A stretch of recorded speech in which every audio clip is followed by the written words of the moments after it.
to multiply top and bottom. Okay, now I'm adding my -5. And what does this denominator? I only have a 3 there. So what does this denominator need? It needs the x minus 4 and 2x minus 3. And again, whatever you do to the top, you have to do to the bottom. And I know I'm cramming this in, but I'm going to rewrite it here in just a second. Okay, so again, 2n over x minus 4, 2x minus 3, plus -5 over 3. We are multiplying top and bottom to make our common denominator. So I'm multiplying top and bottom by 3 here, and I'm multiplying top and bottom by x minus 4 and 2x minus 3. Whenever you're adding or subtracting, do not, for whatever reason, start canceling things out here. Obviously, these are going to cancel because you just multiplied the same thing on top and the bottom. But that's not our objective. Our objective is to create common denominators and combine like terms in the numerator. Do not cancel things out before you combine like terms in the numerator. Okay, that's my warning. All right, so this is 6n plus -5 times x minus 4, 2x minus 3. This is all over 3 times x minus 4, 2x minus 3. Do not cancel anything out. Do not multiply out your denominator. Only multiply out your numerator. Our focus here is strictly on the numerator. So I have 6n plus a -5 times 2x squared. I'm foiling this. If you'd like to use the box method, do so. This is 2x squared minus 3x minus 8x plus 12. Again, keep your denominator. You're not doing anything with your denominator. You've already done a lot. Okay, combine like terms. This here is -11x. Multiply your -5 in. So then I have 6n minus 10x squared plus 55x minus 60. Again, keep your denominator. Do not do anything else with your denominator. Combine like terms. So I have -10x squared plus 61x minus 60 all over your denominator. And then you can see if it factors. If you can factor this out, do so. If you cannot, leave it. Immediately I'm going to GCF. I'm noticing -10 and -60, but this is 61, so that won't work. I'm going to leave it. You cannot factor further. That is your answer for number 5. I'm going to rewrite the answer here real quick.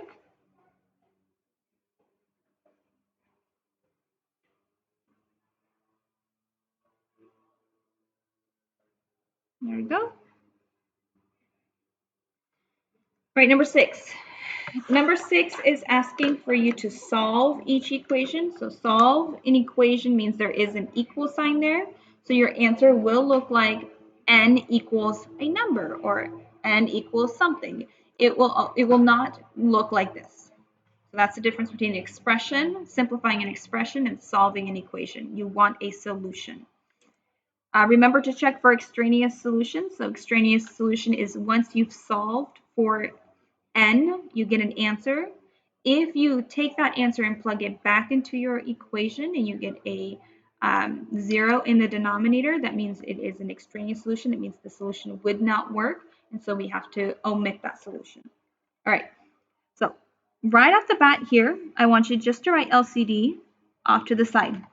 I'm going to show you a way that I think is best to solve this. If you know a different way, go for it. Okay, I'm looking at my first fraction. And I'm asking myself, hey, what do I need to multiply my numerator by so that way I can take my denominator and cancel this out? Whenever you're solving these equations, your goal is to get rid of the fractions. fractions are our friend. We just kind of don't like them that much. So we want to cancel. So what cancels out with n plus 3? Well, n plus 3, if I have n plus 3 in the numerator, n plus 3 in the numerator, then I can just take this and cross them out. Okay. What about this one? Well, this is just a 1. If we make this into a fraction, it's still 1. So, I mean, 1 is 1. We don't do anything with 1, right? We leave it. Same thing here. What do I need to multiply my numerator by to cancel this out? Well, I need to have an n plus 3. Well, it is an n plus 3 here.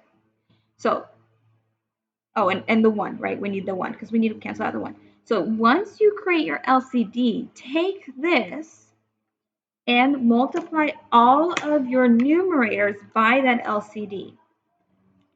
Okay, so let's do this. So 2 over n plus 3 is equal to 1 minus 1 over n plus 3. Now I'm writing it a little bit larger and with more room for purpose. So LCD, again, 1 doesn't change anything, so we're going to omit 1. So we just have n plus 3. You're going to multiply every single term by that. Again, things still have to be balanced, so whatever you do to one side, you do to the other. We're multiplying n plus 3 here, so we have to multiply every single term by n plus 3. So these cancel out. These cancel out. So I have 2 is equal to, I'm going to multiply this, n plus 3 times 1 is just n plus 3, minus 1.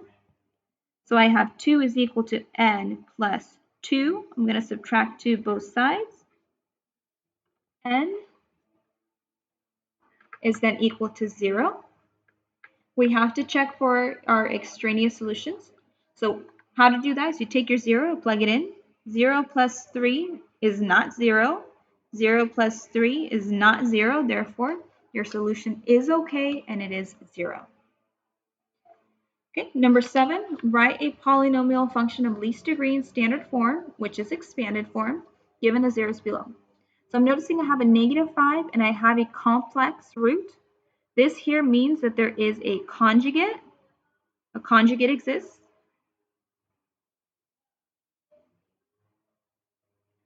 And a conjugate only exists in complex root. A conjugate is where we take the symbol between our two terms here and flip the sign. So not only do we have a -2 plus root 7, we have a -2 minus root 7. Again, these two come as a pair. You either have 2 complex roots or you have 0 complex roots. A -5 or any sort of integer does not have a conjugate. Okay, any sort of number like this does not have a conjugate. It's just plain, leave it. The only things that have conjugates are complex roots. Okay, so now multiply your conjugates together using our box method. So -2 minus 7, root 7, and then -2 times root 7. Plus. I don't know where I got times from, don't worry. Okay, so -2 times -2 is 4. -2 times the negative root 7 is positive root 7. -2 times root 7 is -2 root 7. And then negative times a negative is negative times a positive is a negative. Root 7 times root 7 is root 7 squared. So I have -7. And the wonderful thing about conjugates is that they will, you guys, I skipped a step. I totally skipped a step. You know what? Let's cross this out. I got ahead of myself. Let's redo this. Let's redo this. I apologize. We're going to do this all over again. Haha. Okay, I'll show you what my mistake is. Let's put a sticky note on this because I don't want to see my mistake. I'm silly like that. Let's cover that up. That never happened. Ooh, I'm glad I caught myself. Okay, so what I did that I shouldn't have done is I jumped ahead. So when we have our roots, here are our 3 roots. We need to, this is the step that I skipped. Please make sure you do this. Please don't make the same mistake that I just did. We need to rewrite these and plug it in to a factored polynomial by writing x minus. So x minus, and we're just kind of plugging in x minus -5, x minus -2 plus root 7, and x minus -2 minus root 7. We're kind of plugging it in. We're taking the opposite of it. So I have x plus 5. This is x plus 2 minus root 7. And this is x plus 2 plus root 7. See, that changes a lot. So this is in factored form. From here, then you want to multiply the conjugates together using box method. X to negative root 7, x to positive root 7. Let's try this again. X times x is x squared, 2x, negative x root 7, 2x, 4, negative 2 root 7, x root 7, 2 root 7, and again, negative times a positive is negative, root 7 squared, which is negative 7. Let's shift this up. Again, because they are conjugates, there will be things that cancel out because these are opposites of each other, negative root 7 and positive root 7. So things will cancel out. So I have a positive and a negative x root 7. I have a negative 2 root 7 and a positive 2 root 7. Those cancel out. And then I have a 4 and negative 7. Those will combine. And I have a 2x and a 2x. Those will combine. So here I have x squared plus 4x minus 3. And we're not done because we still have our x plus 5 to take care of. So again, use the box method. So x squared, 4x minus 3.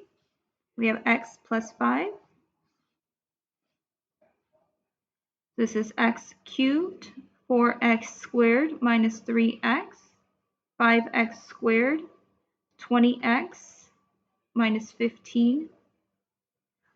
Okay, so then what do we get here? X cubed plus 9x squared plus 17x minus 15 as our expanded form, our standard form polynomial with the given roots or zeros. Again, I apologize for this right here. We're just going to pretend it didn't happen, okay?